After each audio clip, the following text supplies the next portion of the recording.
الحمد لله رب العالمين والصلاة والسلام على أشرف الأنبياء والمرسلين أما بعد فأعوذ بالله من الشيطان الرجيم من همزه ونفخه ونفثه بسم الله الرحمن الرحيم رب اشرح لي صدري ويسر لي أمري واحلل عقدة من لساني يفقه قولي اللهم انفعنا بما علمتنا وعلمنا ما ينفعنا وزدنا علما فبشر عباد الذين يستمعون القول فيتبعون أحسنه أولئك الذين هداهم الله وأولئك هم أولو الألباب أعوذ بالله من الشيطان الرجيم بسم الله الرحمن الرحيم لهم عذاب في الحياة الدنيا ولعذاب الآخرة أشق وما لهم من الله من واق ان کے لیے عذاب ہے دنیا کی زندگی میں اور البتہ آخرت کا عذاب زیادہ مشقت والا ہے، زیادہ سخت ہے۔ وما لهم من اللہ، اور نہیں ہے ان کے لیے من اللہ، اللہ سے، من واق، کوئی بچانے والا۔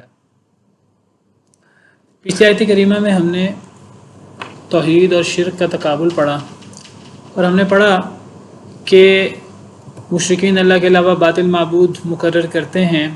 اللہ سوال کرتے ہیں کہ جو اللہ لوگوں کو ان کے اچھے برے اعمال کی سزا جزا دے سکے، وہ اللہ برابر ہو سکتا ہے ان باطل معبودوں کا جو نفع نقصان دینے کے قابل نہیں ہیں؟ کیا یہ دونوں برابر ہو سکتے ہیں؟ کبھی برابر نہیں ہو سکتے۔ اللہ وحدہ لا شریک ہی وہ معبود برحق ہیں جو نفع نقصان دینے پر قادر ہیں اور جن کی عبادت ہونی چاہیے، وہی عبادت کے واحد مستحق ہیں۔ لوگوں نے شریک بنا رکھے ہیں الٹے سیدھے، ایسی صفات دے رکھی ہیں انہیں اللہ کو جن کا پتہ ہی نہیں ہے۔ اللہ نے فرمایا کہ اللہ نے ان کافروں کے لیے ان کے برے اعمال کو ان مشرکین کے لیے مزین کر دیا ہے اور انہیں اللہ نے گمراہ کر دیا ہے۔ جسے اللہ گمراہ کرے اسے کوئی ہدایت دینے والا نہیں ہے۔ تو پچھلی آیات میں اصل میں شرک اور مشرکین کی بات ہوئی ہے، اللہ نے ان کا رد کیا ہے۔ لیکن اگر کوئی قرآن کریم کے ان واضح عقلی دلائل کے باوجود بھی اگر شرک کو نہ چھوڑے، اپنے شرک اور اپنے بدعات اور خرافات پر جمع رہے، تو اللہ فرماتے ہیں لہم عذاب فی الحیات الدنیا، ایسے مشرکین کے لیے، ایسے خرافیوں، ایسے بدعتیوں کے لیے عذاب ہے دنیا کی زندگی میں، ولا عذاب الآخرۃ اشق، اور البتہ آخرت کا عذاب زیادہ مشقت والا ہے۔ ان کے لیے دنیا میں بھی عذاب ہے اور آخرت میں بھی عذاب ہے۔ دنیا کا عذاب جیسے مشرکین مکہ تھے بالفرض یا یہود و نصارہ، تو دنیا میں مسلمانوں کے ساتھ ان کی جنگیں ہوئیں، جہاد ہوا، اللہ نے جہاد میں مسلمانوں کو غلبہ دیا اور مشرکین کو قید و بند کا، قتل و غارت کا سامنا کرنا پڑا۔ دنیا میں بھی انہیں اسی طرح اللہ کی طرف سے آزمائشیں، اللہ کی طرف سے بیماریاں، قحط سالی اور اس قسم کے پھر موت۔ تو ان کے لیے دنیا میں بھی عذاب ہے اور آخرت کا عذاب زیادہ مشقت والا ہے۔ دنیا میں بھی انواع قسم کے عذاب ہیں ان کے اعمال کی وجہ سے، ان کے شرک کفر کی وجہ سے۔ اور دنیا کا عذاب تو اصل میں یہ کوئی اصل جزا نہیں ہے، اصل بدلہ نہیں ہے ان کے عمل کا۔ اصل بدلہ تو آخرت میں ہے، جو دائمی ہمیشہ کا بدلہ ہے، جو ہمیشہ رہے گا اور ہمیشہ عذاب میں اضافہ ہی ہوتا رہے گا، جس میں عذاب میں کوئی کسی قسم کی کمی نہیں ہوگی۔ ایک دن کے لیے، ایک لمحے کے لیے بھی عذاب کم نہیں ہوگا، عذاب بڑھتا جائے گا اور وہ زیادہ شدید ہوگا، زیادہ مشقت والا ہوگا۔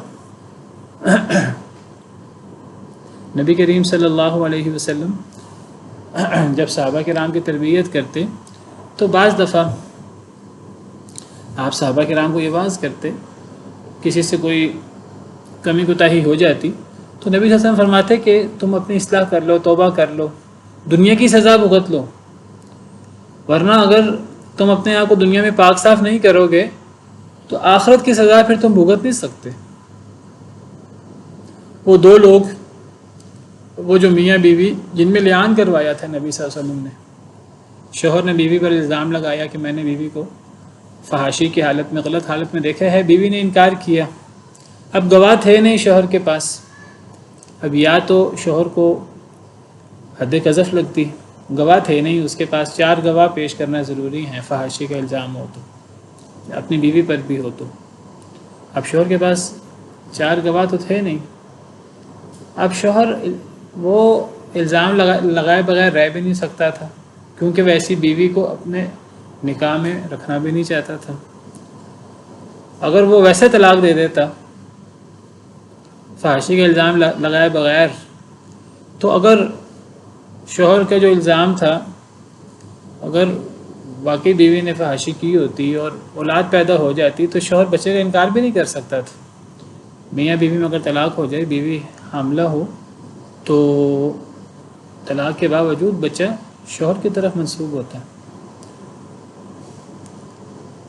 تو اب شوہر کیا کرے؟ تو پھر نبی صلی اللہ علیہ وسلم نے فرمایا کہ شوہر 4 گواہوں کی جگہ پر 4 قسمیں اٹھا لے۔ سورہ نور میں اس کا ذکر موجود ہے، اس کو لیان کہتے ہیں۔ 4 قسمیں اٹھا لے، اور 5ویں قسم یہ اٹھائے کہ اگر میں جھوٹا ہوں تو مجھ پر اللہ کی لعنت ہو۔ اور پھر بیوی جواب میں 4 قسمیں اٹھائے کہ مجھ پر یہ الزام غلط ہے۔ اگر بیوی جواب میں 4 قسمیں نہیں اٹھائے گی تو شوہر کا الزام ثابت ہو جائے گا، پھر بیوی کو حد لگے گی۔ اگر بیوی جواب میں 4 قسمیں اٹھا دے کہ نہیں میں نے یہ کام نہیں کیا، شوہر کا الزام جھوٹا ہے، اور 5ویں قسم اٹھائے کہ اگر میں جھوٹ بول رہی ہوں تو مجھ پر اللہ کا غضب ہو، تو اس کو لیان کہتے ہیں۔ سورہ نور میں اس کا ذکر ہے، اور صحابہ کرام میں سے میاں بیوی 2 میاں بیوی کے اندر یہ لیان ہوا۔ تو لیان سے پہلے نبی صلی اللہ علیہ وسلم نے دونوں کو واعظ کیا، نصیحت کی، کہا شوہر سے کہا کہ اگر تمہارا الزام غلط ہے تو تم صرف اپنے آپ کو سچا ثابت کرنے کے لیے، یا اپنے آپ کو حد قذف سے بچانے کے لیے، 80 کوڑوں سے بچانے کے لیے اب تم کو کہ میں نے الزام لگانا ہی لگانا ہے، نہیں، اگر تم سے پہلے غلط بات ہو گئی ہے تو اب باقاعدہ عدالت میں اب تم پھر 4 قسمیں نہ اٹھانا۔ نبی صلی اللہ علیہ وسلم نے پہلے واعظ کیا شوہر کو، تمہارا الزام غلط ہے تو تم الزام واپس لے لو، تم پر حد قذف لگے گی، دنیا کی سزا برداشت کر لو، یہ بہت چھوٹی ہے، آخرت کا عذاب برداشت کے قابل نہیں۔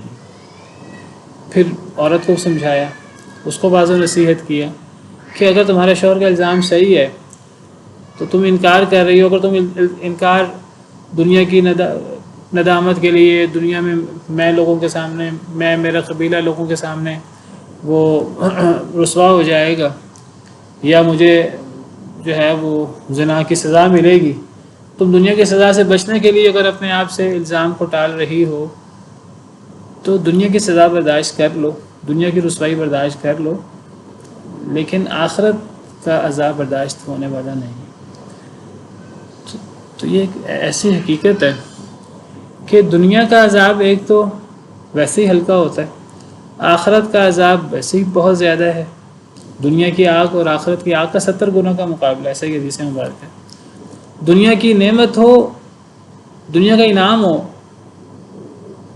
میں نے پہلے ذکر کیا کہ دنیا میں جو انعام ملتا ہے یا سزا ملتی ہے، یہ اصل انعام یا سزا نہیں ہوتی، اصل انعام یا سزا آخرت میں ہے، جو بہت زیادہ ہے۔ انعام ہے تو بہت زیادہ ہے، سزا ہے تو بہت زیادہ ہے۔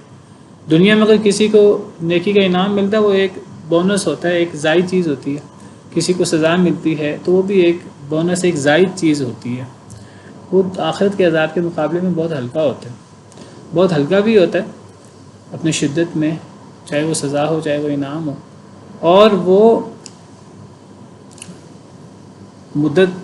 اس کی مدت بھی تھوڑی سی ہوتی ہے۔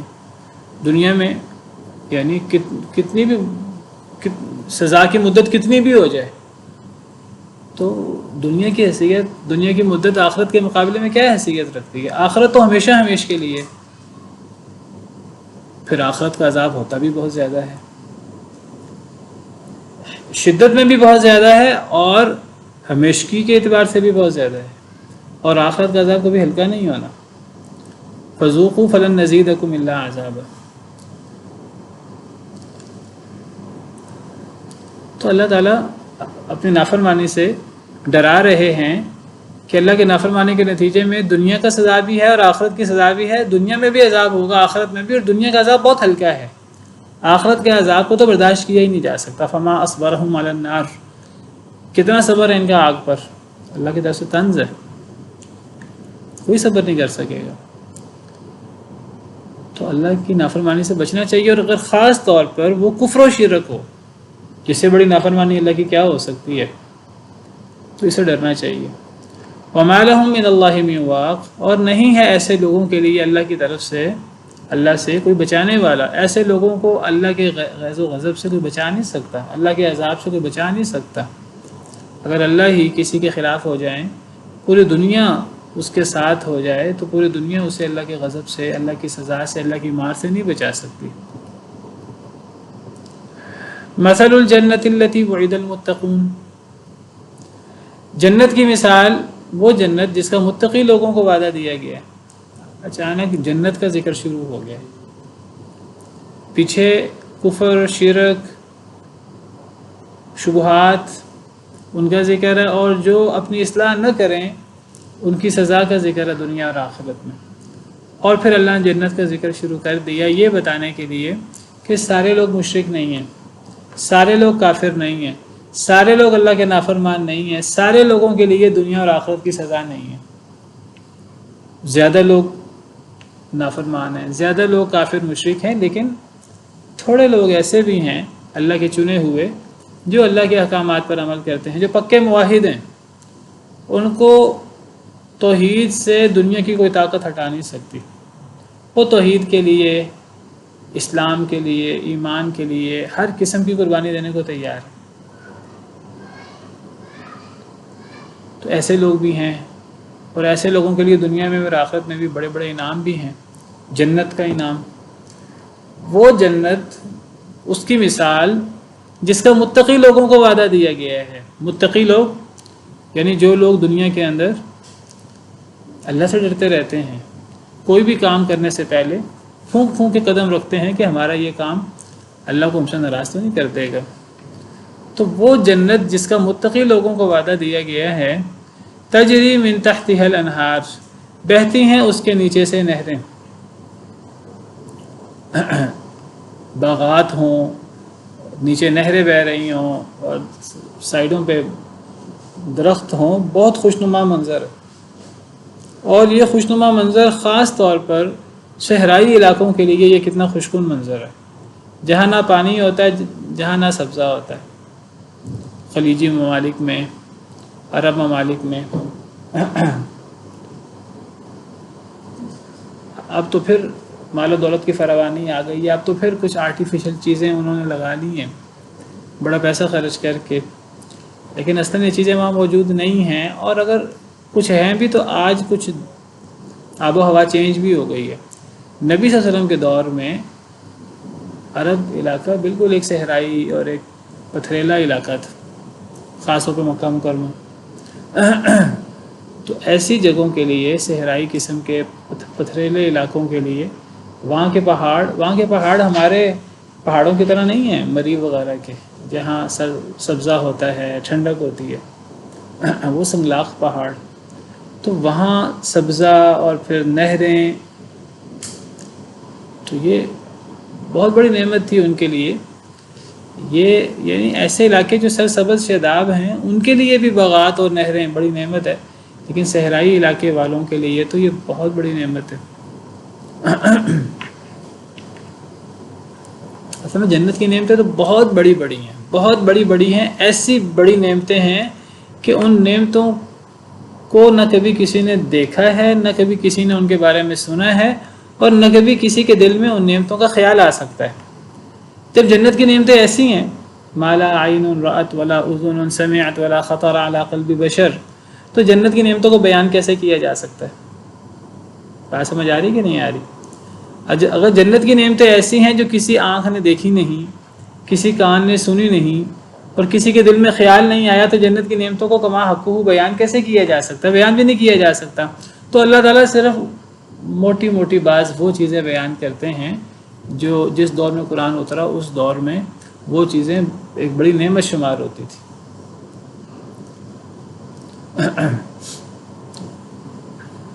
تو یہ گھنے باغات اور ان کے نیچے سے نہریں بہنا، یہ بہت خوشنما منظر ہے، آج کے لیے بھی بہت خوشنما منظر ہے۔ ایسے علاقے جو ٹھنڈے ہیں ان کے لیے بھی یہ بہت خوشنما منظر ہے، اور یہ جو گھنے باغات اور نیچے سے نہریں جنت کی، ہمارے ہاں بھی کئی علاقوں میں ہمیں ایسی چیزیں نظر آ جاتی ہیں، لیکن وہ جنت کے باغات اور جنت کی نہریں، ان کا دنیا کے باغات اور نہریں اگر کہیں موجود ہیں بھی، ان سے کوئی مقابلہ نہیں ہے، کسی قسم کا مقابلہ نہیں ہے، مقابلہ کیا ہی نہیں جا سکتا۔ وہ بہت اعلیٰ قسم کے ہیں، وہ اتنے اعلیٰ قسم کے ہیں کہ آج ہمارا ذہن اتنا ناقص ہے، ہمارا ذہن ان نعمتوں کو سوچ نہیں سکتا جو اس جنت میں ہوں گی۔ اللہ نے موٹی موٹی بات چیزیں بیان کر دی۔ اکلوہا دائم وظلوہا، اس کا کھانا ہمیشہ کے لیے ہے، کھانا، پھل، جو بھی چیزیں اس میں مزیدار، گوشت، پرندوں کا گوشت، مچھلی کا گوشت اور پھل، اور ہر وہ چیز جو انسان کو جس کی خواہش ہوگی، تو اس کا کھانا بھی ہمیشہ کے لیے ہوگا، کبھی کھانا کم نہیں ہوگا۔ یہ نہیں ہوگا کہ اب فلاں چیز کا وقت ختم ہو گیا ہے، اب کچھ دیر بعد فلاں چیز کا وقت شروع ہوگا، نہ کوئی چیز تھوڑی ہوگی، نہ کسی کا کوئی وقت مقرر ہوگا، ہر چیز وافر ہوگی، ہمیشہ کے لیے ہوگی۔ وظلها، اور اس کے سائے بھی، اس کا سایہ بھی ہمیشہ ہوگا، ہمیشہ بڑا فرحت بخش موسم ہوگا۔ یہ نہیں کہ اب شدید گرمی ہے، اب شدید سردی ہے، نہیں، ہمیشہ سائے والا موسم، اور ایسا موسم جو طبیعت کو اچھا لگتا ہے، بھلا لگتا ہے۔ اس کا کھانا بھی ہمیشہ ہوگا، اور اس کا سایہ بھی، یعنی اس کا سایہ بھی ہمیشہ ہوگا۔ اور اتنے لمبے لمبے سائے ہوں گے بعض احادیث مبارکہ کے مطابق کہ 100 سال سوار چلے تو سایہ ختم نہ ہو ایک درخت کا۔ تو ایسے ایسے درخت ہیں اور ایسے ایسے خوشنما باغات ہیں، ہم تصور نہیں کر سکتے۔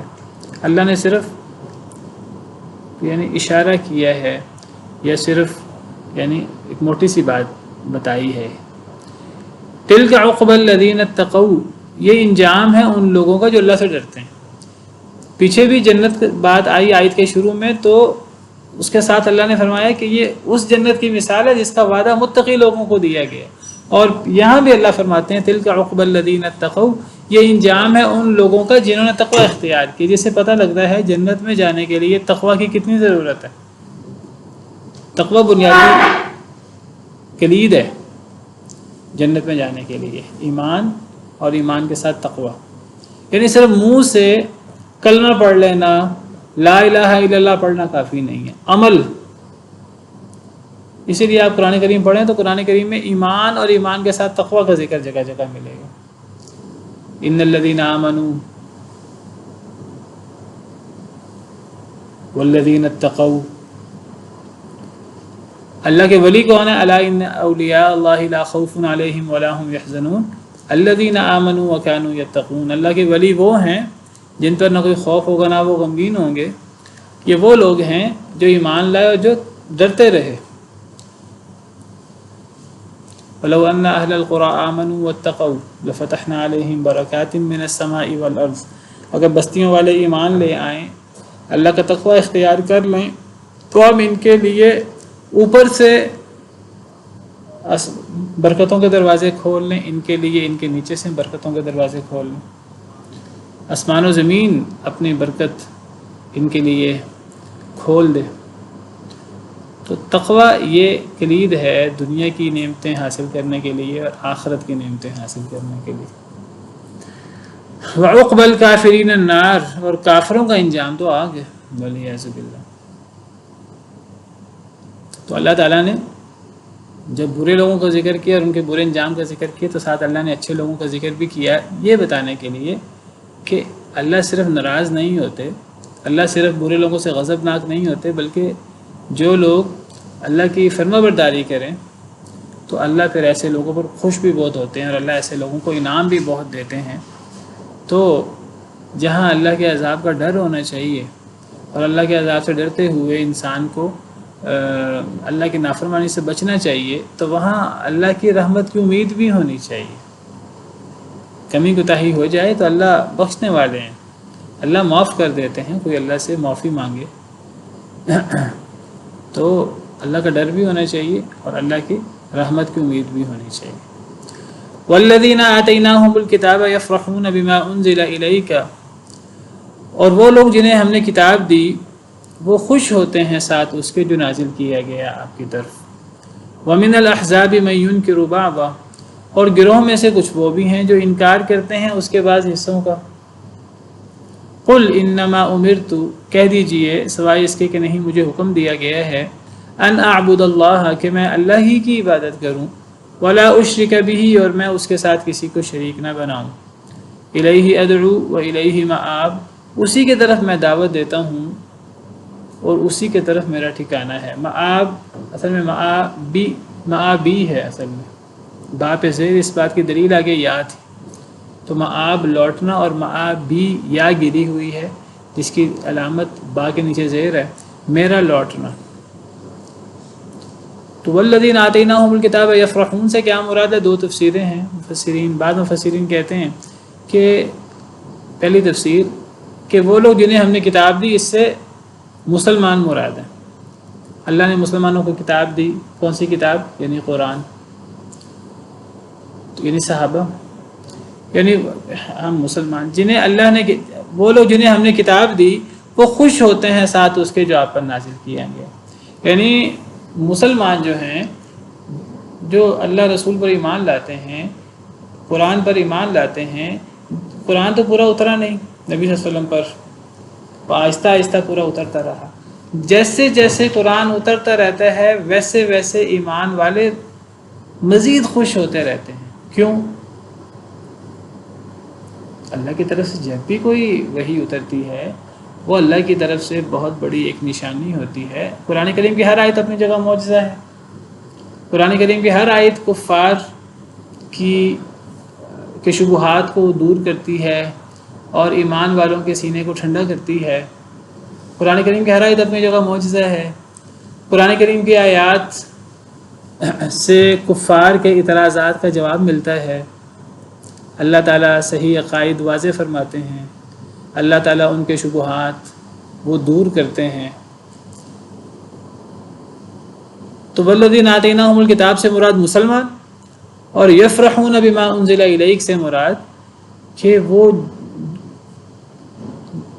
ایک بندہ مسلمان ہوا، مثال کے طور پر نبی صلی اللہ علیہ وسلم پر قرآن اترا 40 سال کی عمر میں، وہ بندہ 5 سال بعد مسلمان ہوا، تو اب وہ جو مسلمان ہوا اس کا مطلب یہ ہے کہ وہ نبی صلی اللہ علیہ وسلم پر، اللہ پر، نبی صلی اللہ علیہ وسلم پر ایمان لایا، اور جتنا قرآن اتر چکا ہے اس پر وہ ایمان لایا۔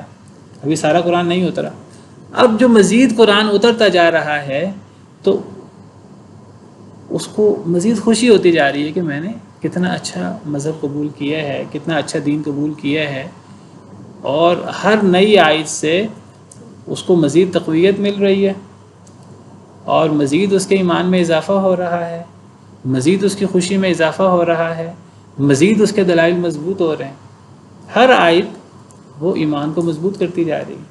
دیکھیے جو مومن شخص ہے، جتنی آیات اور جتنی صورتیں اترتی ہیں تو قرآن پڑھنے سے اور قرآن اترنے سے مسلمان خوش ہوتے تھے اور مسلمانوں کے ایمان میں اضافہ ہوتا تھا۔ جو مسلمان نبی صلی اللہ علیہ وسلم کی خدمت میں رہا کرتے تھے تو نبی صلی اللہ علیہ وسلم کے معجزات دیکھتے رہتے، نت نئے معجزات۔ کبھی آپ نے کوئی خبر دی، وہ خبر پوری ہو گئی۔ ایسی باتیں جو اللہ کے علاوہ کسی کو علم نہیں ہو سکتی، وہ اللہ تعالیٰ وحی کرتے نبی صلی اللہ علیہ وسلم پر، نبی صلی اللہ علیہ وسلم بعض دفعہ بتا دیتے۔ وہ صحابہ کرام جو پہلے ایمان لا چکے تھے، جب وہ ایسی چیزیں دیکھتے، نبی صلی اللہ علیہ وسلم سے ایسی چیزیں صادر ہوتی رہتی تھیں معجزات کی صورت میں، قرآن کی نئی آیات، یہ بھی ہر آیت اپنی جگہ معجزہ ہے، تو ان کی فرح میں اور ان کی خوشی میں اور ان کے ایمان میں اضافہ ہوتا رہتا تھا۔ وَمِنَ الْأَحْزَابِ مَن يُنْكِرُ بَعْضَهُ، اور گروہوں میں سے وہ بھی ہے جو اس کے بعض حصوں کا انکار کرتا ہے۔ گروہوں سے مراد پہلی تفسیر کے مطابق اگر آتیناہم الکتاب سے مراد مسلمان ہیں تو گروہوں سے مراد پھر یہودی، عیسائی وغیرہ ہیں، مشرکین وغیرہ۔ تو گروہوں میں سے جو اس وحی کا اور اس کے حصوں کا انکار کرتا ہے۔ دوسری تفسیر کے مطابق والذین آتیناہم الکتاب سے مراد یہودی عیسائی ہیں، اہل کتاب، وہ لوگ جنہیں ہم نے کتاب دی، یعنی یہودی عیسائی۔ یفرحون، وہ خوش ہوتے ہیں ساتھ اس کے جو آپ پر نازل کیا گیا۔ تو اس سے مراد وہ یہودی عیسائی ہیں جو مسلمان ہو گئے تھے، سیدنا عبداللہ بن سلام وغیرہ اور حضرت سلمان فارسی وغیرہ اور دیگر جو یہودی عیسائی مسلمان ہوئے. تو یعنی نبی صلی اللہ علیہ وسلم پر ایمان لانے والے صرف یعنی قریش کے لوگ نہیں ہیں، بعض صرف مدینہ کے بعض انصار نہیں ہیں، بلکہ نبی صلی اللہ علیہ وسلم پر ایمان لانے والوں میں اہل کتاب بھی شامل ہیں، چاہے وہ بہت تھوڑے کیوں نہ ہوں. سارے اہل کتاب مخالف نہیں ہیں. جو اہل کتاب مخالف ہوئے ان کی مخالفت کی وجہ بھی ان کی اپنے ذاتی وجوہات ہیں کہ جی نبی صلی اللہ علیہ وسلم جو ہیں یہ بنی اسرائیل میں سے کیوں نہیں آئے، اور اس قسم کی وجوہات، حسد اور اس قسم کی چیزیں.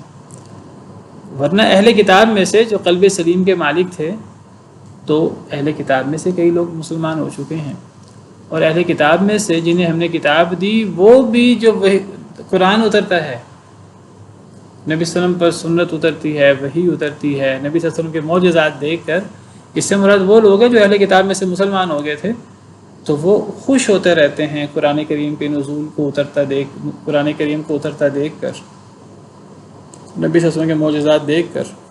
ومن الاحزاب، یہاں پھر من الاحزاب سے مراد باقی اہل کتاب ہوں گے جو زیادہ لوگ ہیں جو ایمان نہیں لائے، تو وہ انکار کرتے ہیں اس کے بعد حصوں کا.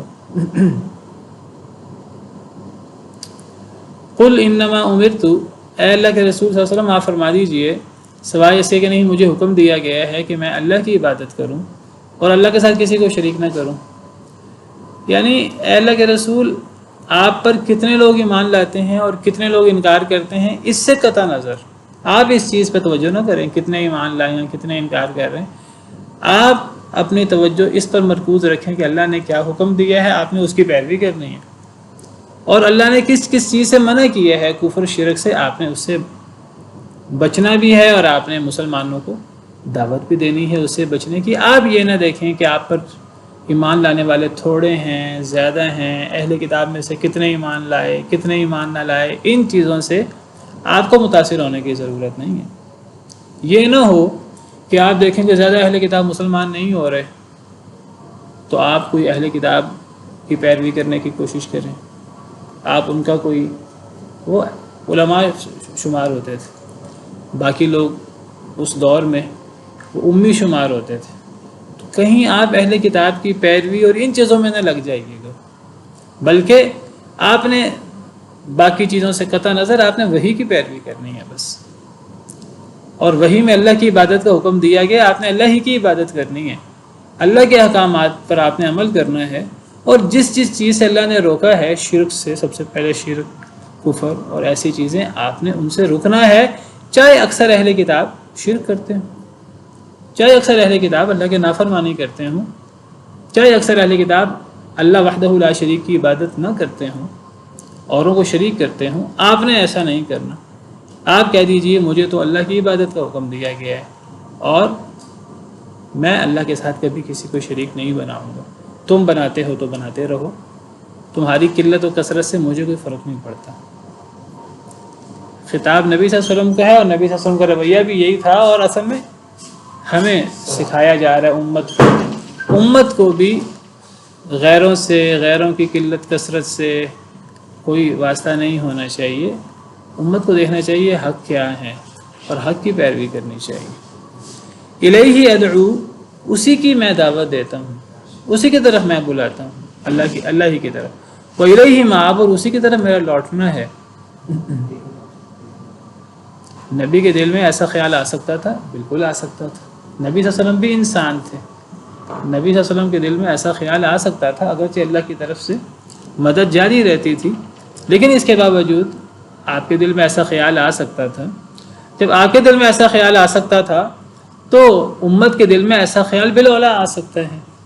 تو نبی صلی اللہ علیہ وسلم کو بھی منع کیا جا رہا ہے اور آپ کے واسطے سے پوری امت کو منع کیا جا رہا ہے. دیکھیے ابھی سوال ہوا کہ کیا نبی کے دل میں ایسا خیال آ سکتا تھا؟ بالکل آ سکتا تھا. اللہ نے قرآن میں اس کا ذکر کیا ہے، بلکہ اللہ قرآن میں یہ فرماتے ہیں وَلَوْلَا أَن ثَبَّتْنَاكَ لَقَدْ كِدتَّ تَرْكَنُ إِلَيْهِمْ شَيْئًا قَلِيلًا، سورہ بنی اسرائیل میں، کہ اے اللہ کے نبی صلی اللہ علیہ وسلم اگر ہم آپ کو ثابت قدم نہ کر دیتے، اگر ہم آپ کو ثابت قدم نہ کر دیتے، اگر ہم آپ کی مدد نہ کرتے شاید آپ ان کی طرف تھوڑا سا مائل ہو جاتے. اگر ہم یہ سورہ بنی اسرائیل کی آیت ہے جس سے پتہ لگتا ہے نبی صلی اللہ علیہ وسلم کوئی یعنی یہ نہ سمجھیے کہ آپ تو کوئی اللہ کے نبی تھے تو آپ کوئی دوسری سیارے سے یا آسمان کے کوئی مخلوق تھے، آپ دنیاوی حالات سے متاثر نہیں ہوتے تھے. آپ انسان تھے، آپ اپنے ماحول سے متاثر ہوتے تھے کہ مجھ پہ کتنے لوگ ایمان لائے، لیکن اللہ کی مدد ہر وقت آپ کے ساتھ شامل حال رہتی تھی بطور خاص. تو آپ کے لیے اللہ کی مدد ہوتی تھی اور اللہ تعالیٰ ایسی چیزیں سے آپ کو دور کرتے رہتے تھے، ورنہ آپ کو بھی ایسے خیال آ جاتے بطور بشر. تو یہ سورہ بنی اسرائیل کی آیت ہے وَلَوْلَا أَن ثَبَّتْنَاكَ لَقَدْ كِدتَّ تَرْكَنُ إِلَيْهِمْ شَيْئًا قَلِيلًا، سورہ بنی اسرائیل آیت نمبر 74. اگر یہ بات نہ ہوتی کہ ہم نے آپ کو ثابت قدم نہ کیا ہوتا، البتہ آپ قریب تھے کہ آپ مائل ہو جاتے ان کی طرف تھوڑا سا. واضح آیت ہے. اگر اللہ کی مدد نہ ہوتی تو ممکن تھا آپ ان کی طرف قدرے مائل ہو جاتے، ان کی کثرت کو دیکھ کر، ان کی شدت کو دیکھ کر. تو بہرحال نبی صلی اللہ علیہ وسلم کو جو حکم دیا جا رہا ہے وہ آپ کی امت کے لیے بھی ہے. وَكَذَلِكَ أَنزَلْنَاهُ حُكْمًا عَرَبِيًّا، اور اسی طرح ہم نے نازل کیا ہے اس کو حکم عربی. اسی طرح ہم نے اس کو نازل کیا ہے حکم، اس کو سے مراد قرآن. یعنی جس طرح ہم نے پچھلے نبیوں پر کتابوں کو نازل کیا تھا، اسی طرح ہم نے اس قرآن کریم کو بھی پچھلی کتابوں کی طرح ایک بہترین کتاب بنا کر نازل کیا ہے. اور یہ ایسی کتاب ہے جو حکم ہے. حکم کیا مطلب؟ یعنی آپ اس کے ذریعے فیصلہ کریں لوگوں کے درمیان. یہ فیصل ہے، یہ فصل ہے، فیصلہ کن. اور جو اس قرآن کی بات ہوگی وہ اللہ کی بات ہے، اور اللہ کی بات فیصلہ کن ہوتی ہے، اس کے خلاف ورزی نہیں ہو سکتی. اسی طرح ہم نے اس کو نازل کیا یعنی قرآن کو حکم عربی. یہ عربی حکم ہے، یہ عربی زبان میں ہے اور یہ فیصلہ کن بات ہے. اسی طرح سے مراد جس میں پہلی کتابیں تھیں یہ اسی طرح کی کتابوں کی طرح کی ایک کتاب ہے، اگرچہ ان میں سے سب سے افضل کتاب ہے اور تمام کتابوں کا خاتمہ بھی ہے. تو ہم نے اسے عربی حکم بنایا ہے. عربی یعنی چونکہ نبی کریم صلی اللہ علیہ وسلم قریش میں سے تھے اور قرآن کریم کے اولین مخاطب قریش تھے، تو قرآن کریم عربی زبان میں ہے. نبی صلی اللہ علیہ وسلم کی زبان بھی عربی تھی. اور اللہ تعالیٰ کا ایک طریقہ کار ہے، ایک مبارک سنت ہے کہ اللہ تعالیٰ نبی جس قوم میں سے ہوتا ہے اللہ نبی بھی اسی قوم میں سے ہی مبعوث کرتے ہیں. یہ نہیں ہوتا کہ قوم کوئی اور ہو نبی کسی اور قوم سے آ جائے، قوم کی زبان کوئی اور ہو نبی کی زبان کوئی اور ہو، قوم کی عادات اور تقالید کچھ اور ہوں اور نبی کی عادات اور تقالید جو بشری ہیں وہ کچھ اور ہوں. نبی اپنی قوم میں سے ہوتا ہے، اپنی قوم کی زبان بولتا ہے. نبی پر جو کتاب اترتی ہے وہ اپنی قوم کی زبان میں اترتی ہے. پچھلے تمام انبیاء جس قوم میں تھے جو زبانیں ان کی قوم بولا کرتی تھی وہ انبیاء وہی زبانیں بولا کرتے تھے اور ان انبیاء پر کتابیں انہی زبانوں میں نازل ہوئیں. ساری کتابیں عربی میں نہیں اتریں. جو قوم کی زبان ہوتی تھی نبی کی زبان بھی وہی ہوتی تھی. سورہ ابراہیم میں اگلی صورت ہے اللہ تعالیٰ فرماتے ہیں وَمَا أَرْسَلْنَا مِن رَّسُولٍ إِلَّا بِلِسَانِ قَوْمِهِ، ہم نے کوئی رسول نہیں بھیجا مگر اپنی قوم کی زبان میں. اسی طرح ہر کتاب وہ اس قوم کی زبان میں ہوتی تھی. تو چونکہ قریش جو قرآن کریم کے اولین مخاطب ہیں ان کی زبان عربی تھی تو قرآن کریم ان کی زبان ان کے محاورے میں اترا اور اللہ نے اس کو ایک احسان کے طور پر ذکر کیا ہے. تو قرآن کریم اللہ کی طرف سے منزل کرتا ہے، تو نبی صلی اللہ علیہ وسلم کا کلام نہیں ہے. یہ فیصلہ کن بات ہے، اس کی بات سے ادھر ادھر ہلا نہیں جا سکتا. جو بات قرآن میں آ گئی وہ ماننی پڑے گی اور یہ عربی زبان میں ہے. وَلَئِنِ اتَّبَعْتَ أَهْوَاءَهُمْ، اور البتہ اگر آپ نے پیروی کی ان کی خواہشات کی، ان یہود و نصارہ کی کہ یہ زیادہ ہیں یا یہ پڑھے لکھے ہیں، اگر آپ نے ان کو خوش کرنے کے لیے ان کی خواہشات کی پیروی کی بعد ما جاءک من العلم، بعد اس کے جو آپ کے پاس علم آ چکا، علم سے مراد قرآن، آپ پر اللہ کی طرف سے وحی آنے کے بعد اب اہل کتاب وہ علماء ہوتے ہیں قریش کے ہاں، وہ قریش اہل کتاب کو علماء سمجھتے تھے. اب جب آپ کے پاس علم آ چکا ہے اب ان کے علم اور ان کی کتابوں کے پیچھے پڑھنے کی اب ضرورت نہیں ہے۔ قرآن کریم ان کی کتابوں کی تصدیق کرتا ہے۔ اللہ نے جب آپ پر علم بھیج دیا ہے تو ان کی کتابیں پڑھنے کی کیا ضرورت ہے؟ ان کے اقوال اور ان سے علم سیکھنے کی کیا ضرورت ہے؟ ان کی پیروی کرنے کی کیا ضرورت ہے؟ پھر وہ تحریف کر چکے ہیں، پھر وہ خرابی کرتے ہیں۔ تو جب آپ کے پاس علم آ گیا ہے، اب آپ نے ان کی خواہشات کی اگر پیروی کی، ما لک من اللہ من ولی ولا واق، نہیں ہوگا آپ کے لیے اللہ سے کوئی دوست، کوئی مددگار اور نہ بچانے والا۔ Recording in progress. تو اگر آپ نے ان کی خواہشات کی پیروی کی، اس کے بعد کہ آپ کے پاس علم آ گیا، قرآن آنے کے بعد اب تورات و انجیل پر عمل نہیں ہو سکتا۔ اگر یہ تحریف شدہ نہ بھی ہوتی تب بھی ان پر عمل نہیں ہو سکتا تھا، یہ تو تحریف شدہ بھی ہیں۔ اگر سیدنا موسیٰ، سیدنا عیسیٰ خود بھی آ جاتے تو قرآن آنے کے بعد، نبی کریم صلی اللہ علیہ وسلم کے آنے کے بعد، اب حضرت موسیٰ، حضرت عیسیٰ کو نبی کی پیروی کرنا ضروری ہے۔ اگر حضرت موسیٰ، حضرت عیسیٰ خود آ جائیں، ان کے لیے نبی کی پیروی، قرآن کی پیروی ضروری ہے، بجائے یہ کہ ہم قرآن کے بعد بھی ہم تورات و انجیل کے پیچھے لگے رہیں، ہم یہود و نصارہ کی باتیں ہم کوشش کریں کہ ہم ان کی باتیں سنیں، ان کی باتیں مانیں۔ آپ کے پاس جو علم آ گیا، اگر اس کے بعد بھی ان کی خواہشات کی پیروی کی تو پھر اللہ نہ تو آپ کے دوست ہوں گے اور نہ اللہ سے کوئی آپ کو بچانے والا ہوگا۔ خطاب نبی صلی اللہ علیہ وسلم کو ہے اور آپ کی امت کو سکھانا مقصود ہے۔ نبی صلی اللہ علیہ وسلم تو ان کی پیروی نہیں کرتے تھے، تو امت کو بتانا مقصود ہے کہ امت کے جو لوگ مروب ہو جاتے ہیں، آج آپ دیکھیں ہم لوگ کتنا مروب ہو جاتے ہیں، اس دور میں بھی یہود جو ہیں، وہ یہود و نصارہ، ان کا ایک مقام تھا، ایک مرتبہ تھا، وہ اس کا ناجائز فائدہ اٹھاتے تھے۔ تو اللہ نے فرما دیا کہ اہل کتاب کی پیروی کرنے کی کوئی ضرورت نہیں ہے۔ جو اہل کتاب کی پیروی کرے گا تو وہ گمراہ ہو جائے گا۔ یا ایھا الذین آمنوا ان تطیعوا فریقا من الذین اوتوا الکتاب یا ایھا الذین آمنوا ان تطیعوا الذین کفروا یردوکم علی اعقابکم، اے ایمان والو اگر تم ان کافروں کی اطاعت کرو گے تو یہ تمہیں تمہارے ایمان کے بعد تمہارے ایمان سے پھیر دیں گے۔ ان تطیعوا فریقا من الذین اوتوا الکتاب یردوکم بعد ایمانکم کافرین، اگر تم اہل کتاب میں سے ایک گروہ کی پیروی کرو گے وہ تمہیں تمہارے ایمان کے بعد کفر میں پھیر دیں گے۔ واضح طور پہ اللہ نے فرمایا وَلَقَدْ أَرْسَلْنَا رُسُلًا مِّن قَبْلِكَ وَجَعَلْنَا لَهُمْ أَزْوَاجًا وَذُرِّيَّةً، اور البتہ تحقیق ہم نے بھیجے رسول، جمع ہے من قبل کا، آپ سے پہلے، نبی صلی اللہ علیہ وسلم سے پہلے اللہ نے مختلف قوموں میں رسول بھیجے، ہر قوم میں کوئی نہ کوئی ڈرانے والا، کوئی نہ کوئی ہدایت دینے والا آیا، اور البتہ تحقیق ہم نے بھیجے رسول بہت سارے آپ سے پہلے، وَجَعَلْنَا لَهُمْ أَزْوَاجًا وَذُرِّيَّةً، ہم نے بنائی تھیں ان کے لیے بیویاں بھی اور اولادیں بھی۔ ازواج کا معنی جوڑا ہوتا ہے، مرد ہو تو بیوی، بیوی ہو تو شوہر۔ تو ہمیں یہاں معنی ازواج کا معنی بیوی کرنا چاہیے کہ جوڑا کرنا چاہیے؟ بیوی تو تب کریں گے جب مرد ہو تو بیوی، اگر عورت ہو تو شوہر، اسپاؤس نہیں، یہاں ہمیں بس بیوی معنی کرنا ہے، کیونکہ نبی سارے کے سارے مرد ہوتے ہیں، دوسری آیات سے پتہ لگتا ہے۔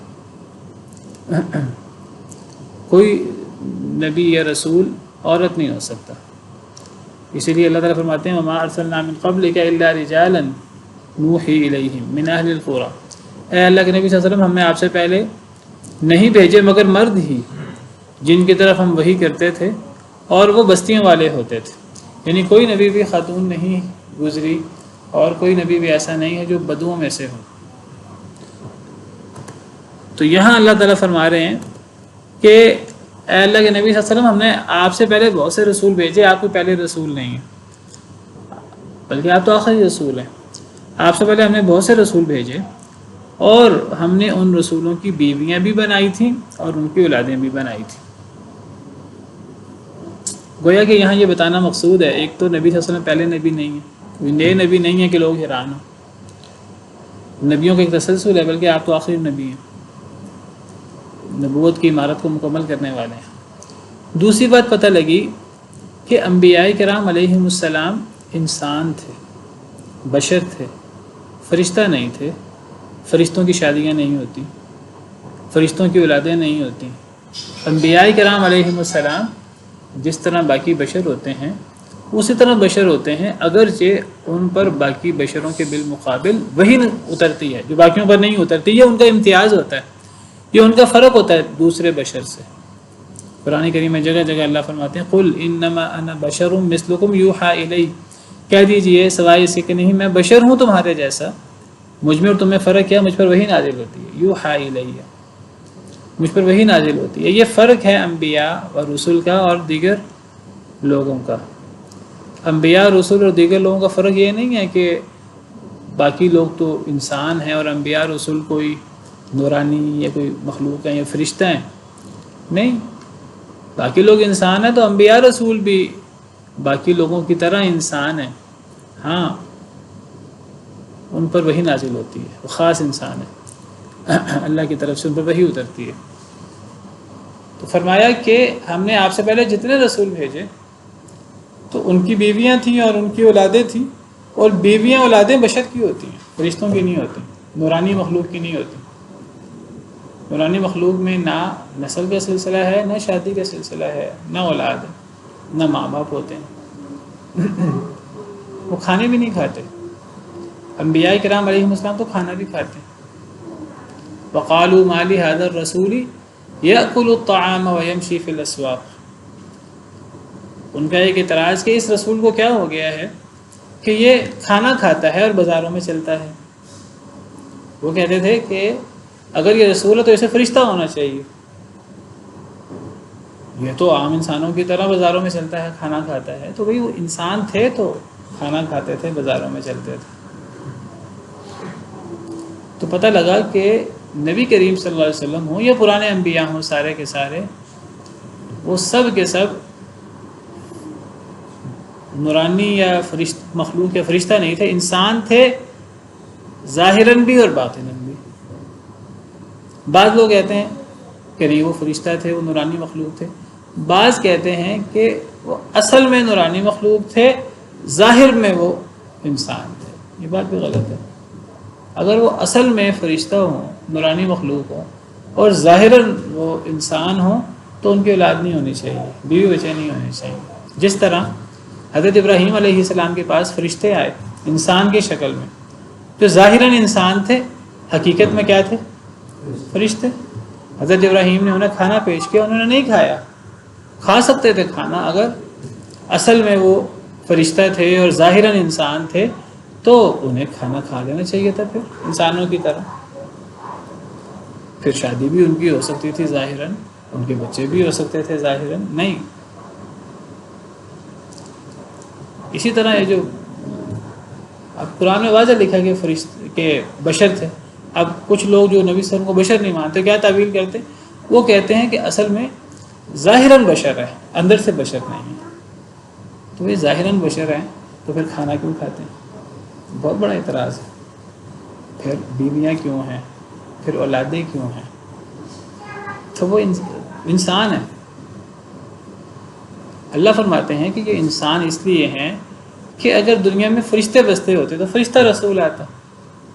اللہ نے تو نبی کو قوم کے ساتھ مانوس رکھا ہے، جو قوم زبان بولتی نبی کی زبان وہ ہوتی ہے، نبی پر وہ وحی اترتی ہے اس زبان میں، وہ کتاب اترتی ہے اس زبان میں جو قوم کی زبان ہوتی ہے۔ نبی قوم کو صرف اللہ کا پیغام پہنچانے والا نہیں ہوتا، اس نے اپنی عملی نمونہ بننا ہوتا ہے۔ اگر نبی قوم میں سے نہ ہو، نبی صرف انسان نہیں ہوتا، قوم کا فرد ہوتا ہے، قوم میں اس نے پوری زندگی گزاری ہوتی ہے، قوم کے رگ رگ کو جانتا ہوتا ہے، اور قوم اس کو پوری طریقے سے جانتی ہوتی ہے، اس کی نسلوں سے واقف ہوتی ہے۔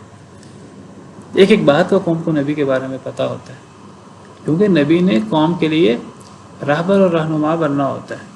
نبی صلی اللہ علیہ وسلم نے اپنی نبوت کی دلیل کے طور پر یہ بات کہی اور اللہ نے ان سے کہلوائی، فقد لبثت فیکم عمرا من قبلہ افلا تعقلون، میں نے تو تم میں ایک لمبی عمر گزاری ہے، کیا یہ بات دلیل کے طور پہ کافی نہیں ہے؟ میں نبی ہوں، میری سابقہ ساری زندگی میں نے کبھی جھوٹ نہیں بولا، تم مجھے صادق اور امین کہتے ہو، تو میری سابقہ زندگی اس بات کی کتنی بڑی دلیل ہے کہ میں نے کبھی انسانوں کے بارے میں جھوٹ نہیں بولا، تو اللہ کے بارے میں جھوٹ بولوں گا؟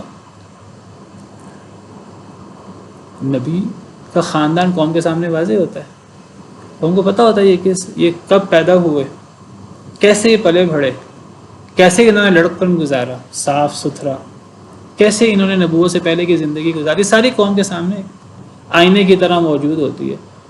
پھر یہ کہنا کہ یہ وہ نبی تو نورانی مخلوق ہوتا ہے اور یہ ہوتا ہے اور وہ ہوتا ہے، بیمار بھی ہوتا ہے، باقی چیزیں بھی لاحق ہوتی ہیں۔ سورہ کاف کی جو آیت ہے قل انما انا بشر، وہ بھی تو ایک دلیل بن سکتی ہے نا، وہ ان کو سمجھ اس کی تعویل یہ کر دیتے ہیں، کہتے ہیں اصل میں ظاہراً بشر ہے، وہ تو ظاہری کی بات ہے، یہ میں ظاہری طور پہ تمہارا جیسا بشر ہوں، اندر سے وہ بشر نہیں تھے۔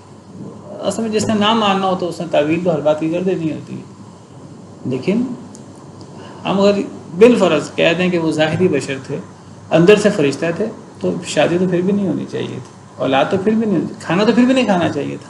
حضرت ابراہیم کے بعد جو فرشتے آئے تھے وہ ظاہراً بشر نہیں تھے، ظاہراً بشر تھے، لیکن کھانا نہیں کھایا انہوں نے، تو بہت بڑی دلیل ہے۔ لیکن اس کے باوجود جس نے نہیں ماننا وہ پھر اس نے نہیں ماننا، اس کے سامنے ایک دلیل کے ہزاریں دلیلیں دے دیں وہ نہیں مانیں گے۔ تو پتہ لگا کہ نبی وہ بشر تھے ظاہراً و باطناً۔